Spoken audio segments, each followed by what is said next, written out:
Hi guys, hope you're well. I had the opportunity to watch Liam play last Sunday, and it was good to watch him bowl. It's very weird. I wouldn't say it's weird, but it's very difficult to make assessments on players just from looking at statistics. So being able to actually watch him go about his business was really eye-opening. His figures probably didn't reflect, I think, how well he bowled. He was very unlucky with a few decisions wide and no ball, and that affected his figures blowing out a bit. Did he bowl as consistently as he wanted to? Probably not. But I don't think that was fully reflected in how many runs he actually went for. He was a bit unlucky. I liked the fact that he took a little bit extra time between bowling his balls to just relax a bit and take some time off and then run in and bowl. He was taking actually more time during the game than I'd see him do it training with me, which is good.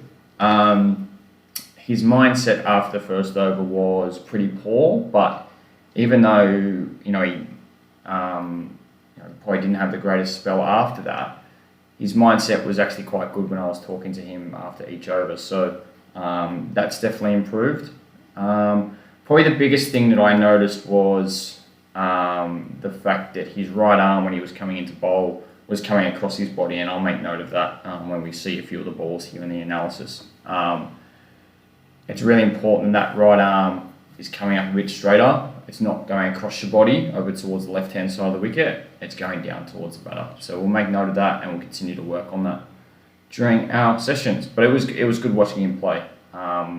And as I said to Liam, one of the great things about him is the fact that he can make some mistakes with the ball. That's his style of bowling. He's not going to be like myself, who just hits a spot every ball and has little to no pace. Liam's going to be a bit of a tear away quick until he sort of understands his body and his bowling a bit more.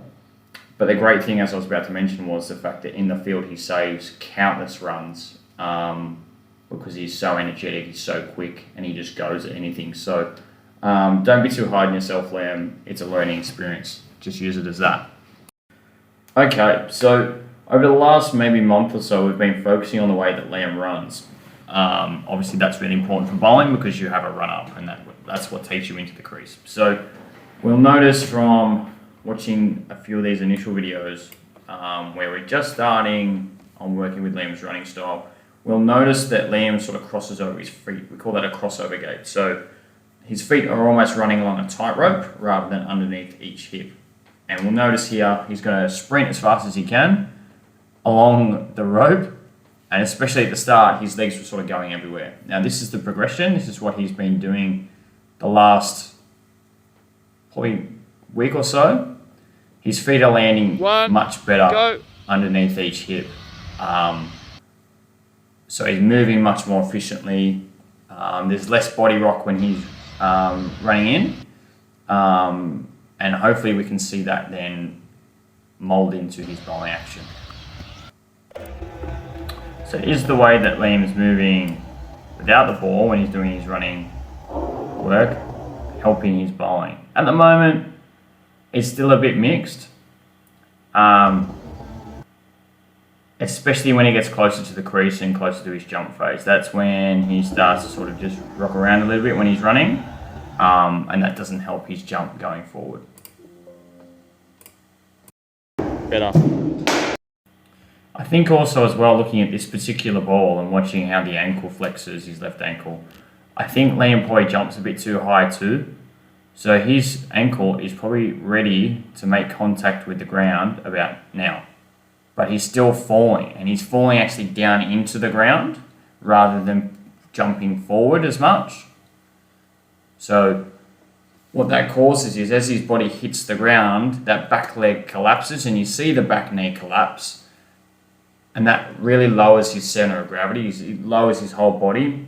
And then how that relates to actually ball release. When he actually releases the ball, he releases the ball with a bent front leg. So his whole body is collapsing, and it collapses down towards the right-hand side of the pitch. So he's not getting all of his momentum going towards the target, which is what we want. This ball here is much, much better. So we watch Liam run in, same as always, moving towards his target, coming on that wider angle, looking to bowl across the batter. Jump, still pretty high. Again, still bends his back leg, but if we actually stop the footage a little bit further back, we watch his front arm. His front arm is actually going out towards the batter. And then if we roll that forward, we see that his head's not falling over as much at ball release. And then we roll it forward even further, we notice how much straighter he's actually following through towards his target. So keys are for him that we'll continue to work on his running mechanics, so the way his legs move, making sure that his feet land underneath each hip rather than crossing over and landing along a tightrope. We'll work on his jump, so getting him to jump a little bit more forward rather than trying to jump upwards.